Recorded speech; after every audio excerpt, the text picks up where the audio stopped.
Right now on Film Fiend, we have the star of the #1 film in the country, Katie Featherston. Katie, thank you so much for being on Film Fiend. Oh, I'm so happy to be here. The thing is, I don't want to give away the ending to the first Paranormal Activity, but when they came to you and asked you to be in the sequel, were you surprised?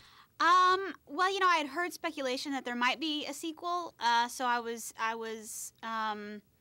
not totally shocked, but I was happy. I was mostly happy because they really seemed to understand that they needed to kind of stay true to the improvisational, realistic tone of the first one. They weren't going to just throw some money at it and call it a day. They were really excited about, putting out a good product. So that made me really, really excited.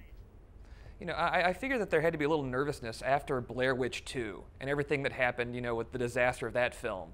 But it sounds like they knew all along how to handle a sequel. Was that how it worked? Yeah, everybody worked together to, come up with something that was hopefully smart and would, please the fans who are so important. And I also know that people had zero expectations. There was all the, Blair Witch curse and things like that. And, so we just kind of let everybody, worry about that, and we just focused on making a good product. And I'm really, really proud of them. Kip Williams, the director, was just so wonderful to work with. So I think we did good. You did very good, and it seems like everyone really likes it, so congratulations. Thank you. That makes me feel so good. I'm so happy that people are enjoying it. Now, are you drawn to horror films? Are you a horror film fan, or does it just kind of worked out? This is where your career is going?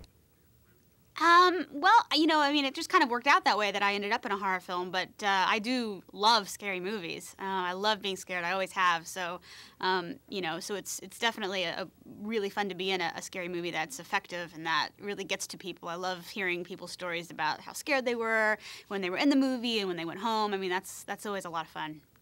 So, to quote the villain from Scream, what's your favorite scary movie?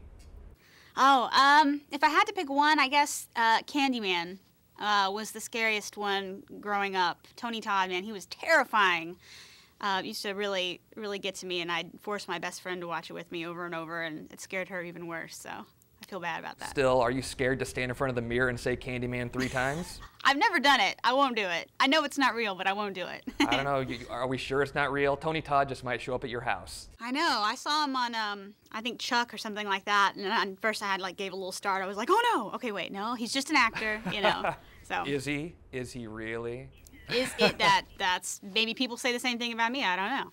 But we are. We're just acting. Well, it's probably because, you look so real in the film, and you did such a great job. And, it's I think, one of the most real acting performances I've seen in a horror film. Oh, thank you so much. That means a lot. We really wanted it to seem authentic. So if something didn't feel right, then we would fix it and work with it until it did.